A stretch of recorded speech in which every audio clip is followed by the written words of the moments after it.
Oh, hello. This is the first time I've ever been live on Ugly YouTube. So, I just wanted to quickly introduce myself. I'm Sarah. I go by the name Agony Autie.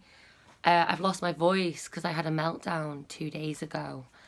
So yeah, I wanted to pop on whilst doing my makeup because I need to go out and I need to go out on my mobility scooter and do the horrible task of shopping, which most autistics hate. Oh yeah, I'm autistic, I forgot to say. I'm autistic. So yeah, basically I've started a new series called What's That? Where I try to explain topics about autism in under... Did I say under 3 minutes? I keep going over it though, don't I? So already I'm failing the format. You too, honey. Are you, with the shops or overload? Meltdown, yeah? Like, and my hair looks shit as well. I've been like that with my hair for ages, going, getting overwhelmed by things that don't matter. But they,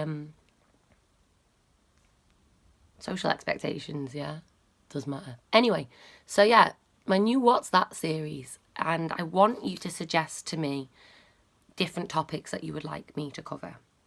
So far I've done stimming, so far I've done sensory processing. I was going to record one about maybe coping with meltdowns. Like coping, not what are meltdowns. We know what they are, right? But how do you cope with them? What do you do? Because self-harming and smacking my head and going, that's not coping. That's not coping. That's being in distress. But they are my coping tools. They're the only ones I have. Do you like my Pat Butcher earrings? Hi, Zeno. That's a cool name. Zeno. I like that name. My face is very swollen from the meltdown. All around here. And the voice is gone. So, you know, these meltdowns, they have a real physical impact on your loved one, on your autistic, or on yourself, yeah? They do. But I don't know about you, I punish myself for not being able to jump back into it. So yeah, rest and recovery is so important for autistic people, but where's the time to do it? Yeah? So yeah, please do suggest topics to me. Meltdown and coping I was going to do. And I was going to do one on introception. Introception is basically... It's a bit like proprioception. Proprioception is knowing where your body is in relation to other people and knowing where your body is in relation to things. Yeah? That's why you may bump into things and be quite clumsy if your proprioception's off. Introception is knowing when you're hungry, knowing when you're tired, knowing when you're thirsty, knowing when you're anxious, knowing if you're sweating, knowing if you're hot, knowing if you're cold. It's the feedback that your body tells you. And autistic people, our introception gets interfered with. It gets interfered with. And it's often because we're so actively engaged with other things or thinking about other things that, yeah, we do. We can forget that we need the toilet. We can forget that we've not had a drink all day. I can forget that I've not eaten a meal in a whole day. That can happen. And then all of a sudden, that hunger pain that my body hasn't been telling me about, it's there. And I'm so hungry all of a sudden, so I'll just binge. It's introception. It's why it's useful for autistic people to have routines and schedules. And it's why it's useful. My husband, he prompts me to drink. He prompts me to eat. Because when I go out in public, for example, here's a good example. When I go out in public and I'm going, hi, how are you? Hi, how are you? And I'm trying to give as much as myself to people who I don't know, I have no idea how much time's passed and I won't have anything to drink. Before I know it, I'm getting all fatigued and faint. I don't know why. My husband will be there going, you've not drank in an hour. So it's useful to have those prompts. Get someone to remind you to drink, to eat, if that's your problem. Yeah?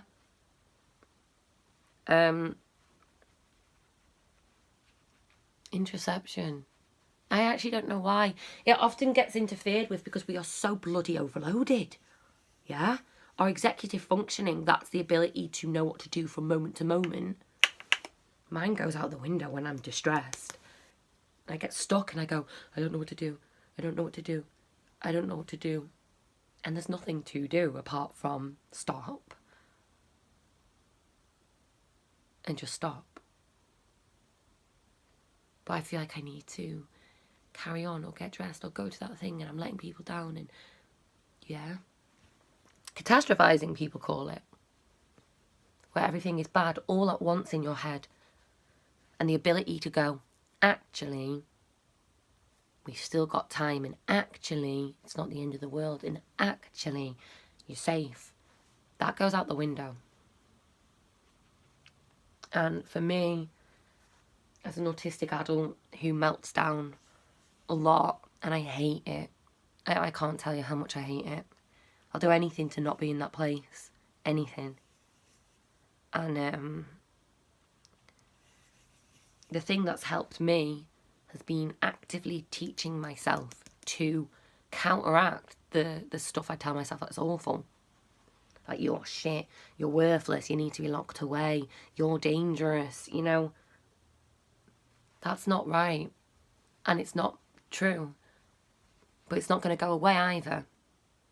Because it's me who's telling myself that. So I need to actively begin to tell myself, no, that's not true. And that means doing it even when you don't believe it. It means practicing it, even if it's for 5 seconds every day, telling yourself, I'm a good person. Even if you don't believe it, start doing it. That's my advice. It's bullshit advice, right? But hey, what else have I got? I don't have a therapist. Y'all my therapist. You are all my therapy. Very selfish of Agony Autie. I use it for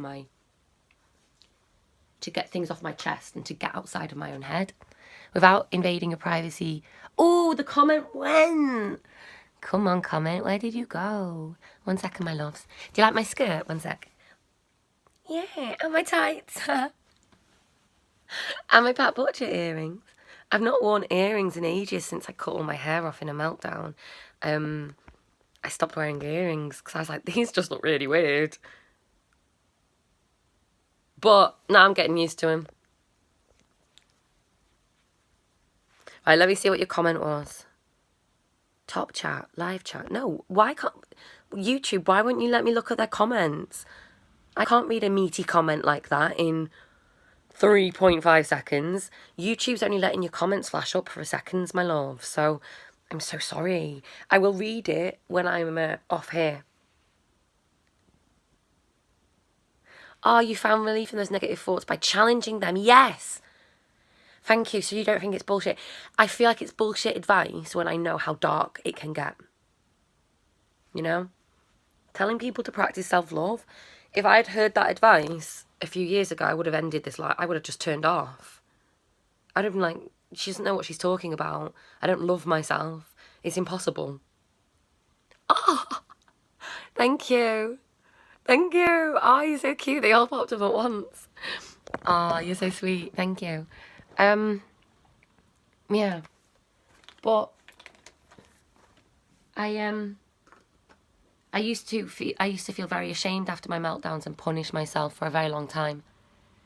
I used to think I was bad and broken and, you know, all the awful things that you shouldn't think about yourself, but they wear you down. They really wear you down. And challenging that has helped me with my self-harm. I have a lot of tattoos. Do you want to know why? I had a lot of people asking me about my tattoos lately. You know, ever since I did that, the sensory processing video. Yeah? And I said in the sensory processing video, sorry, 1 second, sorry. I said in the sensory processing video that, I don't like this lipstick, 1 second. That I can be touch aversive, which means I don't like to be touched. Which is true, I don't. I would like to hug people and squish them, and I will instigate touch. if people come up to me and touch me and want a hug, I find it a bit difficult unless I'm in a very confident, sensory-seeking mood and I'm not feeling traumatized. I have a lot of post-trauma and it's all to do with my body. Why? I was sexually abused for a very long time as a kid by someone who's married into the family. And I'm terrified of him even watching things like this. But fuck him. Sorry to swear. I'm not going to hide. And that really, in my eyes, messed me up because it made my whole body a bit of a trauma memory place. And I've forgotten what I was saying because I wasn't really even supposed to say any of this, and I feel like I've gone too deep.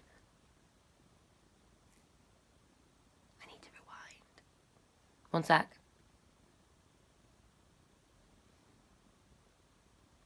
Yes, they are, Jay. But they're not diagnosed. My dad and my mum, they're born in a completely different era. And I was only diagnosed 4 years ago. So what chance do they have? You know, being born in the 60s and masking the way they both have. But that's not to say they've not had their difficulties, believe me. Believe me. So yeah, with touch, there we go, got back on track. With touch, I have scars all down my arm because I used to self-harm when I had meltdowns. And I tried to teach myself to value my skin by inking it, they do, because I keep saying to them, you're autistic, and they're like, no, I'm not, like they're in complete denial about it. Yeah, but I keep thinking one day they'll just wake up. My mum isn't, she's more aware, and she's really kind of embraced of it, but my dad, he's like, well, everyone at work acts like me. It's like, Dad, you work with engineers.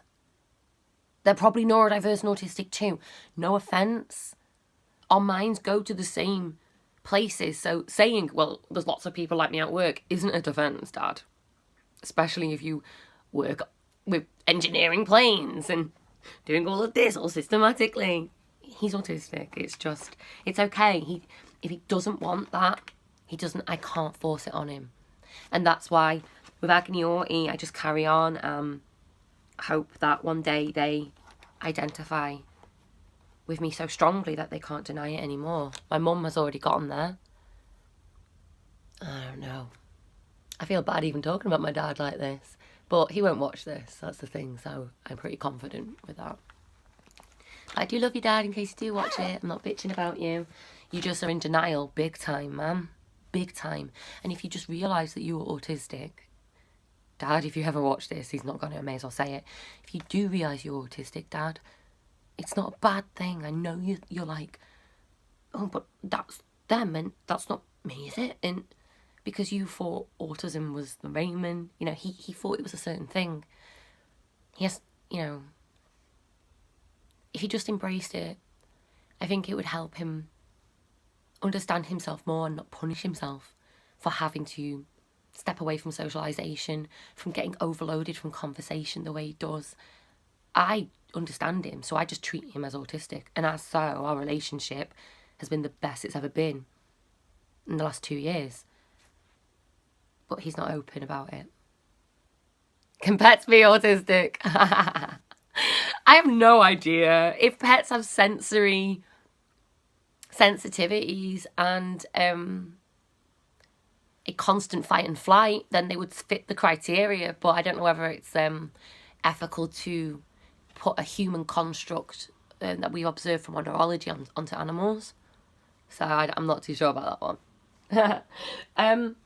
Anyway, I think I have to go because I do. Do you like my? Can I show you my jumper? Dead quick. Can I? My fucking elbow. I've got Ehlers-Danlos syndrome, so I dislocate. Look, my shoulders do free fall, 360s.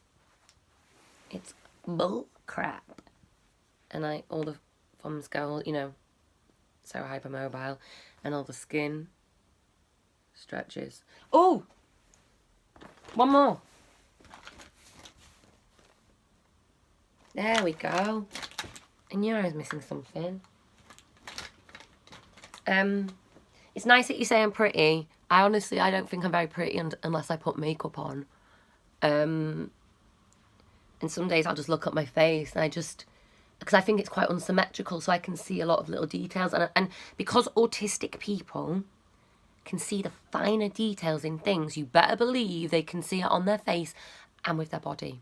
And that is why so many of us do develop body image issues such as body dysmorphia, gender dysmorphia, eating problems, because we think, I'm not that, I need to be that.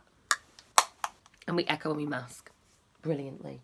You're bloody brilliant, you autistics. I tell you now, you've been taught you're broken, and that's a complete lie.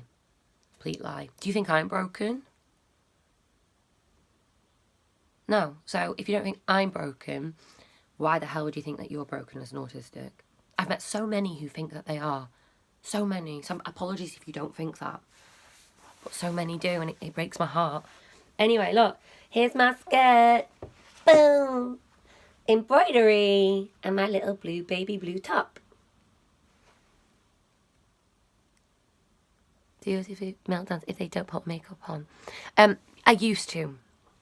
I used to have meltdowns when I couldn't put my makeup on. That's actually a good question, because some days you don't have time for it. And then I'd be like, oh God, I can't look pretty. And people often will say, oh God, you look ill. Or what's wrong? They'll notice when you've not got your makeup on. And then that's why I started vlogging from Agony Autie with no makeup on. I thought, stuff it. I am so ill. Some days I cannot put makeup on. So I'm just going to vlog most days with it not on. So I vlog most days with no makeup on. But here's the stupid thing. I don't like setting out the house of it. In case I meet one of the viewers. But they've all seen me. Yeah? Yeah. Just because you know what the problem is doesn't mean it goes away, okay? I'm very self-aware. And I kind of pride myself on that. But even with my self-awareness, these problems do not disappear. They don't. And it's because we all have our own personal baggage, our own personal triggers, our own personal traumas, our own personal journeys, our own personal barriers, our own personal health issues. All of these things confound and compound issues and can make it difficult. So never compare yourself to my situation, and don't compare yourself to others. It's not useful. You'll make yourself depressed because you think, God, she's really ill and I'm here upset and, you know, it's not useful. It's like what I do. There's people in the Democratic Republic of Congo who've been living hell after hell for generation after generation. So yeah, I feel selfish when I melt down over clothes. At least I've got clothes to put on my back, yeah?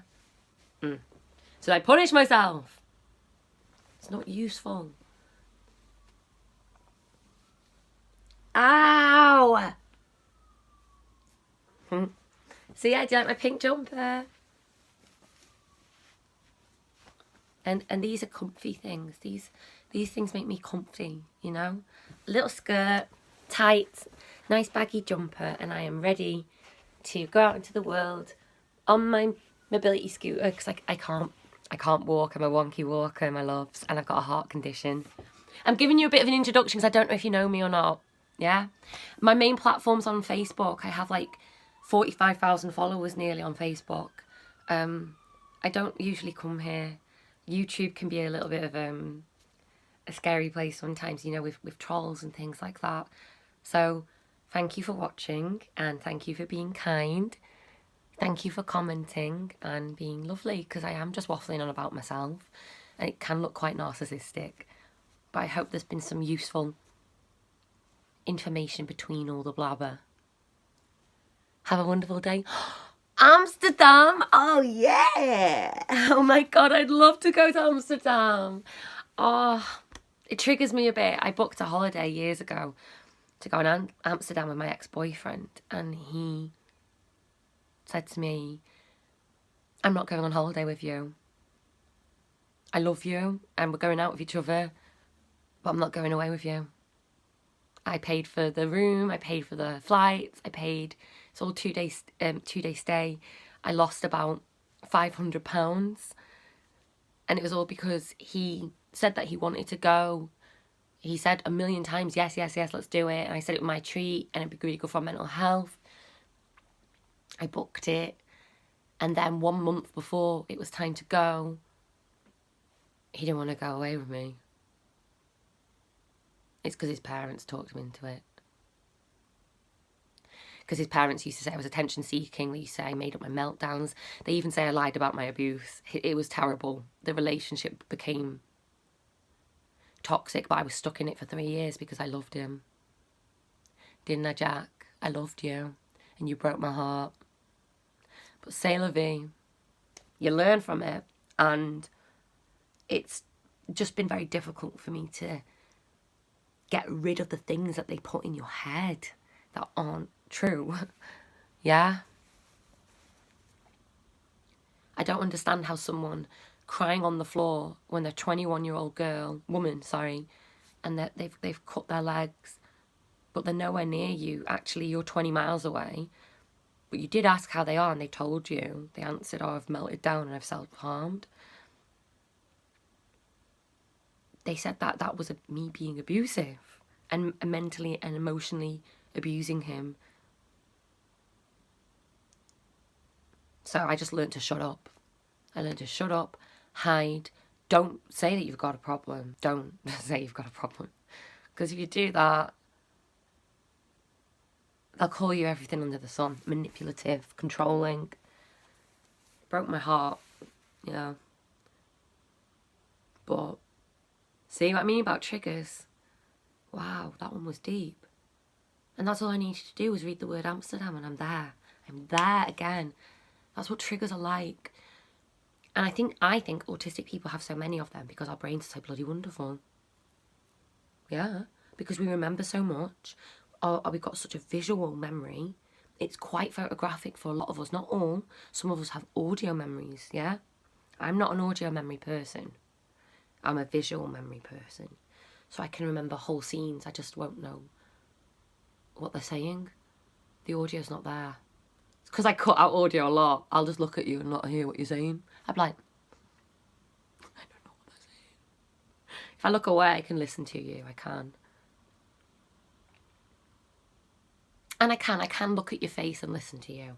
I've learned to do that. But triggers, they're the dark side of being so sensitive. They're the dark side of being autistic. Because being autistic, I think, could be a beautiful gift if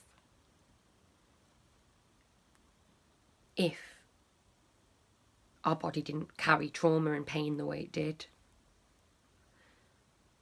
And autistic people have a habit of having quite visual post-traumatic stress, where the memory will come up and you're back in it. Don't be sorry.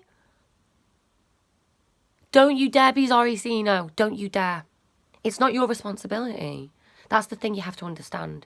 These triggers are not your responsibility. They're not your fault. They're mine. They're my challenge. They're my issue. They're my baggage. But my baggage. I can't remember bags. But they're not your responsibility. And we can try and avoid triggers. We can try to control them. But they're always going to come. So I find that a best way of looking at the triggers is realising that they're not here to trauma me. The brain is trying to help me in a really stupid, backward way. It's saying, you're in trouble, even though I'm not. It feels I'm threatened. You're in trouble and you've survived this before. Do you remember this and this and this and this and this? And do you remember this? Fight it. Remember everything that you fought before and survive it again. That's my theory of post-traumatic stress. I've romanticised it. I have to because it just drives me mad. I've romanticised it. And that helps me because when it visits me, when that trauma comes and those memories come, I go, I dropped a donut, or I broke a cup, or I forgot something. I'm not back in that place, so don't bring it to me because I'm not there. The body thinks you're in danger here. It's our jobs to disarm it, meet it, and say, and ground yourself in the present moment, because your mind's trying to not ground you. It's trying to bring back everything. Does that make sense? I don't know if any of this makes sense. These are just my theories, right? And my feelings and thoughts. I need to write a book because people are just going to be like, you know, it's not an accessible format, me just waffling on. Anyway, I'm going to go now. Yeah. Yeah. I do love that name, Zeno. I think that's great. If I'd had another kid, I would have called him Zeno. It makes sense to you. Deepu.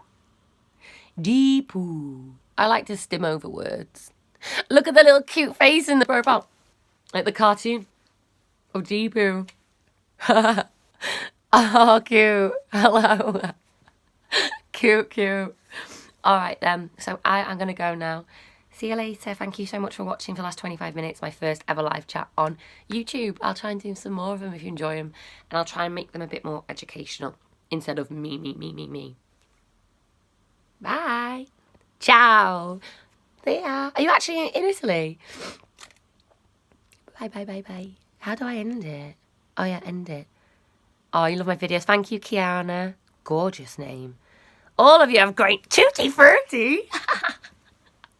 I gotta come to YouTube more often because on Facebook it's Sarah Jane Harvey, that's me, and Liam Harvey, and you know, like just their names. But on here, people's names are rocking.